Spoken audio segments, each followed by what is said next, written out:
Hello, everyone. Thank you for being here today. I'm going to start. It is 1:30. I'm Clément Marcelot. I am a senior solution engineer at BitSite. I work mainly in France, and today's topic is NIS2, and the presentation is going to last about 25 to 30 minutes. We'll actually try to keep some time for questions. So the subject is NIS2. It's not BitSite. We'll talk about it briefly, last 5 minutes, but the main objective is NIS2. So we will not have time to get into details of the directive, but it is going to be focused on the main aspects of NIS2. So little disclaimer, I am not a lawyer, I am not a legal representative, and so what I'm going to bring today is a technical and operational outlook, but it's not legal. It is an important topic, however, yes, I am just here to be very clear that I am not a legal representative. So before we get into the subject, so you might see the screen is rather small, but the two main areas where you can get some information is the official website on the European Parliament, where you can consult the entire text, and also the ANSSI website, because we will have a main role in France about NIS2.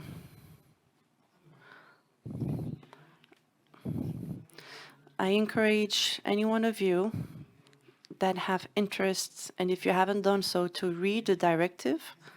It is rather easy to read. A good idea is to start from the end, because in the beginning of that text you have 144 pretexts, so it's maybe a little bit funny, but it is interesting to start from the bottom down. On this slide, a few examples that we hear commonly is the regulation, the directives. There's two of them from our point of view that are actually talked about a lot, is DORA and also CRAC, which is not in the list on the screen, but yes. So the subject is NIS2. We have the same objectives. It's a different scope, but in terms of entities that are concerned, we still talk about NIS2. So I'm going to give you a little bit of context on NIS2. There's a regulation already in place that is called NIS1.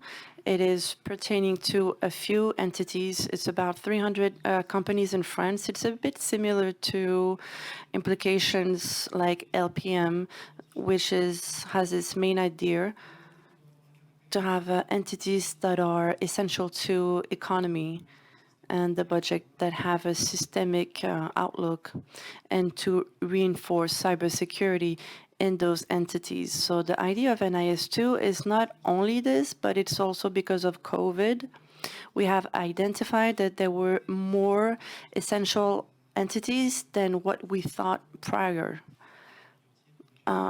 If you talk about a whole country's management or region, when you talk about like confinement, you could see that there were some areas of the economy that were on standby, and from there we were able to determine different areas and different topics. So NIS2 is to add more entities that were already in NIS1, and also to introduce new aspects in terms of obligations and what is mandatory. So the calendar, we have it here.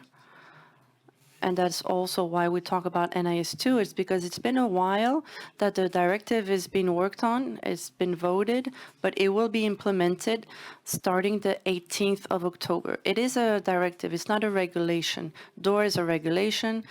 You can apply it to each state members of the European Union, but it is not the case for NIS2. Because it is a directive, it implies that different state members, through the regulation, the state member needs to create a transposition in order to have it implemented with all the specifics within the legal framework. So this is going to be on the 17th of October. And until then, that is when the transposition work is being worked on. And now we need to work on the details. So today we talk about NIS2, today in this conference, and some details are not yet decided because we still need to figure out how to transpose those. And after this, the calendar will have to have the next day the implementation. So October 17th, and then implementation on the 18th. So we know there's going to be a little gap in between the writing of the text and the implementation of this text. So whatever happens, it will be on the 18th of October. Also 17th of April 2025 is an important date. That will be when you will have the final list. But it does not mean who will be in that list. It means that in the text, it is planned to have a certain number of criteria to identify the elements that need to be in NIS2, but the text plans on having each local regulator implemented in this new text because it will be judged as essential for the country or the region. So finally, we know that 95% of the actors will be already decided. But we have until the 25th of April. 17th of April, 2025. So what changes? I was talking about it earlier. So it's going to be a broader span. I'm going to read it again. I know it's a bit small. In NIS1, there were a few numbers of entities that were identified in terms of industry and sector, energy, bank, transportation, drinking water, digital infrastructure. Ça, c'était NIS 1. So ça reste, c'est toujours valable. Ce sont des secteurs qui sont considérés comme entités essentielles. À ça se rajoute pour les entités essentielles toujours l'espace, les administrations publiques. C'est aussi une grosse spécificité de NIS 2 par rapport à NIS 1. Et le traitement des eaux usées. Yes, we noticed during COVID that was also very important. And then we'll find the important entities, so you will see the difference in between those two, and that will reside in the control and penalties. So you'll find digital providers, electricity, la fabrication, la manufacture d'équipements électriques. C'est un peu plus large que ça. Il y a dans tous les cas so you'll see that there will be articles that identify very precisely those different with subcategories in terms of transportation. We see that it's train, water, flying, all of those subcategories are identified as well. We'll find also the chemical la fabrication chimique aussi, la recherche, l'alimentaire. L'alimentaire au sens assez large, c'est pas que la production, c'est aussi l'acheminement. I also work in a company that does not. Dans une entreprise qui ne produit pas de denrées alimentaires, mais qui a pour but de les acheminer. Je suis donc potentiellement concerné par NIS2. La Poste. Mail transportation, and also handling et la gestion des déchets. Garbage. Donc ça, ce sont tous les secteurs. So this is kind of a really wide area, donc, and it's within Europe 150,000 companies à l'échelle de la France, in Europe 15 000 sociétés that are qualified for all of these criteria. Par ces critères-là, et ceux d'en dessous dont so we see it's broader than NIS1. Quand on parlait de 300 that was 300 companies. So we have this qualification in terms of cette qualification area. En termes de secteur, we have something that is called the cap size. Un cap size. In terms of c'est-à-dire qu'il y a aussi une question de taille. Donc taille, ça veut dire quoi? Ça veut dire un certain nombre de personnes, of individuals and also revenue. So if you're in the financial si vous êtes dans le secteur de la finance, but you have NTI of 3 people, you will not be a priori quand même pas concerné concerned by NIS2. Pardon, par contre.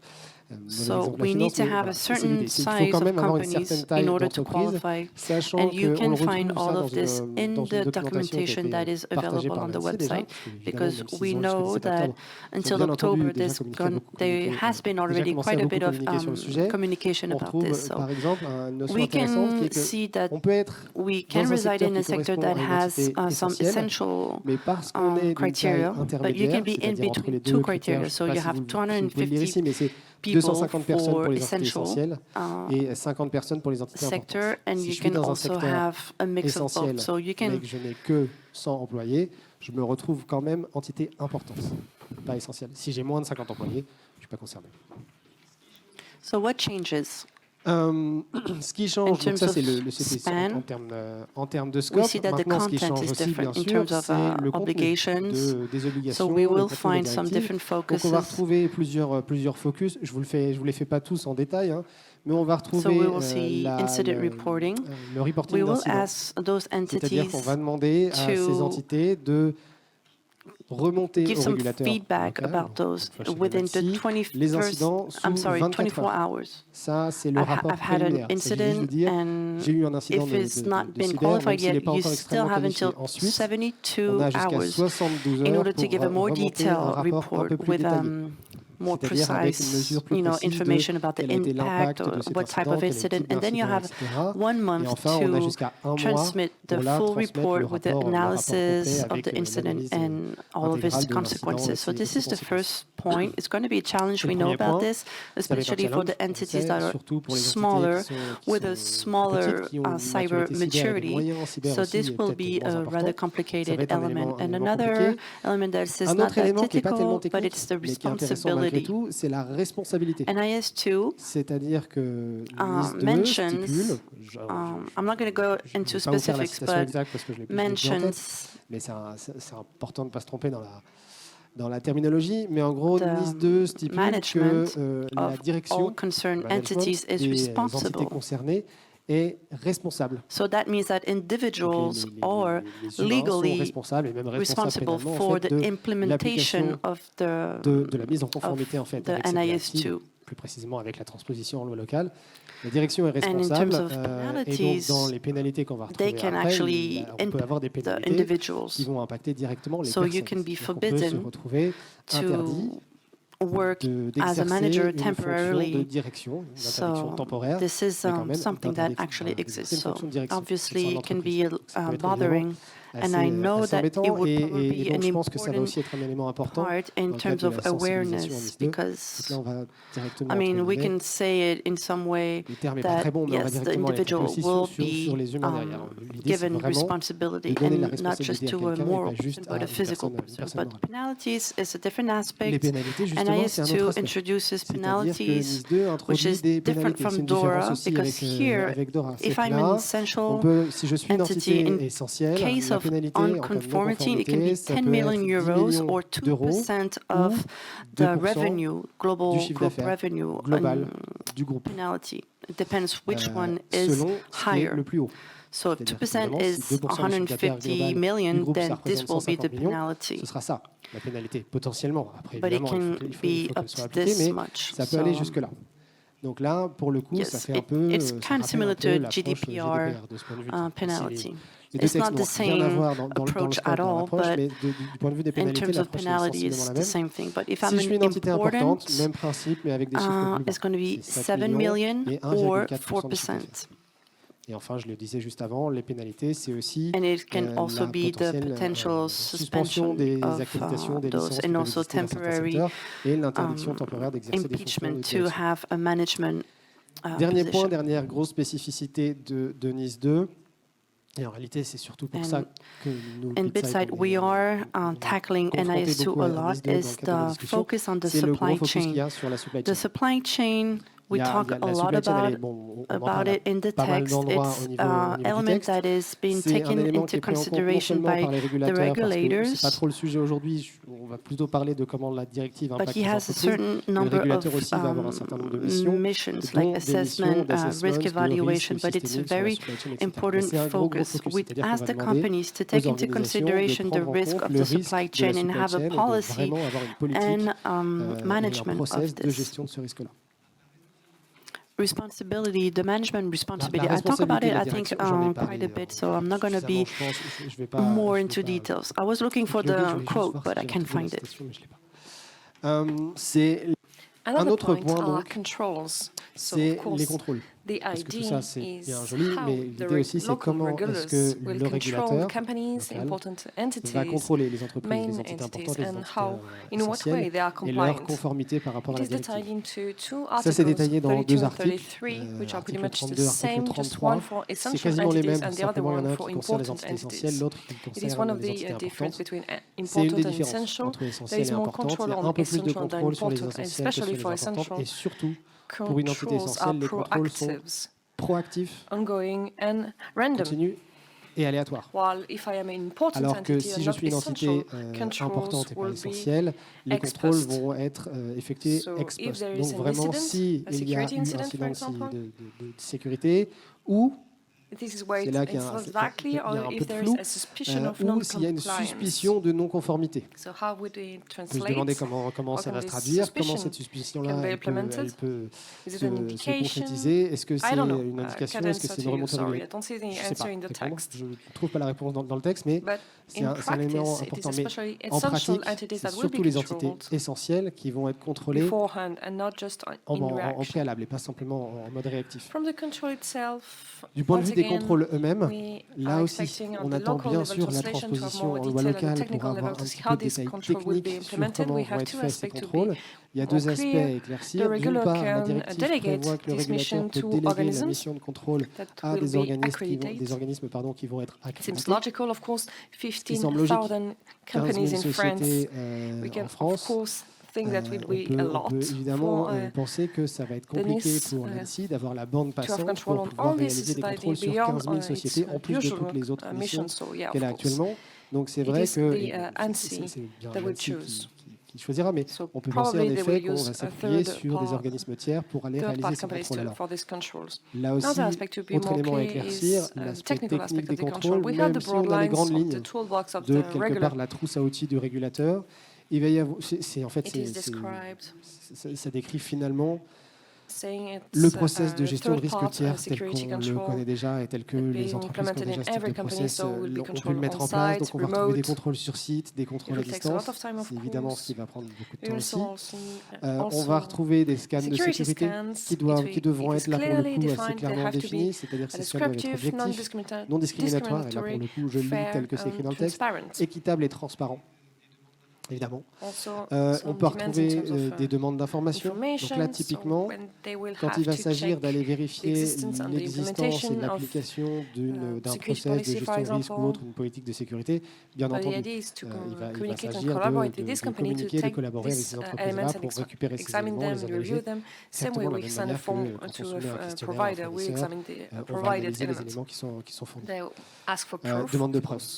C'est exactement cette idée-là aussi. On va demander des preuves, on va s'appuyer peut-être aussi sur des certifications, mais c'est vraiment un ensemble d'éléments, d'indicateurs, de documents qui vont être utilisés par le régulateur, le contrôleur, pour pouvoir vérifier la mise en conformité.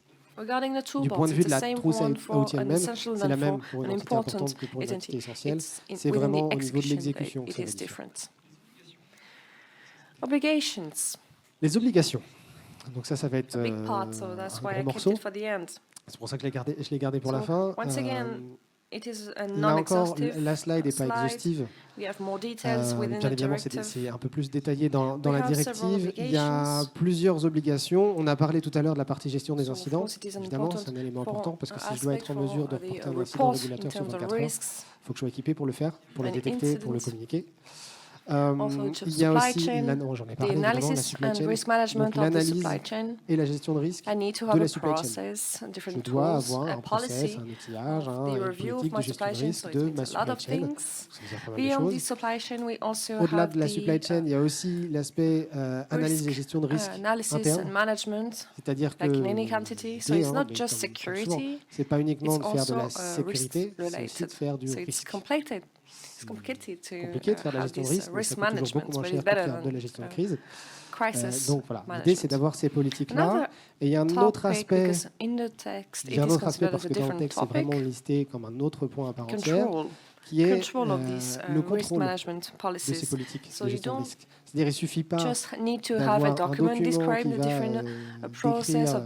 différents principes de cette gestion de risque, etc. Mais il s'agit aussi d'assesser soi-même ou au travers d'un tiers à qui on confiera cette mission, mais d'assesser l'efficacité de ces contrôles-là, d'avoir vraiment un contrôle continu, un audit continu de sa performance, de l'efficacité des contrôles en place et des politiques de gestion de risque. Autre aspect, continuité des activités. C'est un aspect dont on commence à être quand même pas mal familier, notamment au travers d'autres textes, d'autres régulations, mais il s'agit vraiment pour ces entités d'avoir un vrai plan de continuité, d'avoir un plan de continuité de reprise d'activité.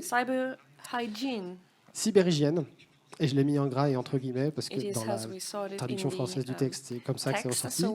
Cyberhygiène, donc on va attendre de ces entreprises-là qu'elles adoptent les bonnes pratiques en termes de cybersécurité sur un certain nombre d'éléments qu'on va considérer, c'est mon opinion, mais comme un peu évident, c'est-à-dire des PKI quand c'est nécessaire, qui soient propres, et des contrôles cryptographiques qui soient... So it covers a whole lot of topics. Authentication, it is a separate topic, but of course it's also on this cyber hygiene. So we expect these entities to implement a strong authentication with several factors, ongoing authentication. Also using more secured communication systems, can be through emails, any other communication. Also the asset and vulnerability management. So we need to have a process and tools to assess and manage the security of these tools and to know very well these assets. I need to know my hardware, my software, what I am being exposing, the internal, external aspect, and I have to manage it and to master it. If you don't know, it's not because if you don't know that your assets are being exposed or they belong to the company, it won't be an excuse. Another important topic, training of the users. So more specifically, when we talk about the responsibility and accountability of the directors, within the directives, you can see that the management have to be trained in cybersecurity. So once again, we don't have a lot of details in terms of training, what they are expecting, a boot camp of 2 weeks or a webinar of 1 hour. We don't know. I guess we'll see later. The manager have to be trained in cybersecurity, and the directive does not stipulate it as mandatory, but strongly recommend for this training be ongoing and continuous for the whole users of the different systems, which of course seems obvious. When we think in terms of risks, we know that the human factor is essential and that it is one of the most difficult topics to address because it's not enough to implement a tool. It is an ongoing effort, so it is clearly identified within the directive. Small focus on the supply chain, and then I think I take a break for your questions. So supply chain. For BitSight, it is an important aspect for us. We have 3 main elements, 3 aspects of this directive. On the supply chain, the one which is more important for the companies is the one on the right. It's the risk assessment with your suppliers. There are also other aspects.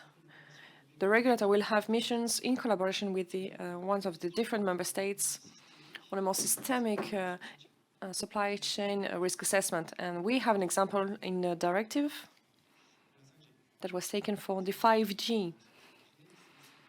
So the 5G toolbox is mentioned. So once you have this assessment, the idea is to see if we have a technology of a provider that represents a systemic risk for the whole EU, and to do it on a more operational way. We have several elements about the collaboration within the member states because it is one of the objectives of NIS2. When you get back on this, the objective of NIS2 is to harmonize and streamline the maturity levels of cybersecurity within the member states. within the different industries. We don't have the same maturity in the different industries, but also from one country to another. So the idea is to streamline and harmonize everything and reinforce collaboration between the different member states. So a small recap about the essential elements. And I do realize that it's very small, you cannot read it. But if we should have a bit recap, so NIS2, big changes compared to NSI1 is the scope, a broader scope, a lot more entities, a lot more industries, 150,000 organizations in Europe, 15,000 in France, and there will be the possibility to increase more entities. Maybe not 3,000, but they will have the possibility to increase this figure, depending on criteria. This notion of essential entities and important entities, not a big difference in just for the controls and accountability. Focus on incident reports, on supply chain, and the penalties. I'll stop here. If you have any question, maybe, if not, I have more content, more on the bid side aspect. I would like to take more time for your questions if you do have some. Yes? One mic is coming for you. Good afternoon. I'm from Actions, Gunay Bennett. I had a question coming back on the control. You say that the audit of security should be done at least for the proof, from a qualified audit. So is it mandatory for this regulator to be qualified? Well, we are waiting on the local translation. They will have up to the October 17th to provide these details and to see how we will implement these controls. It's not mentioned in the directive. I can't remember, but I know that there are some recommendations, some guidelines in terms of what we can say as being a qualified audit. But until now, it's not established yet.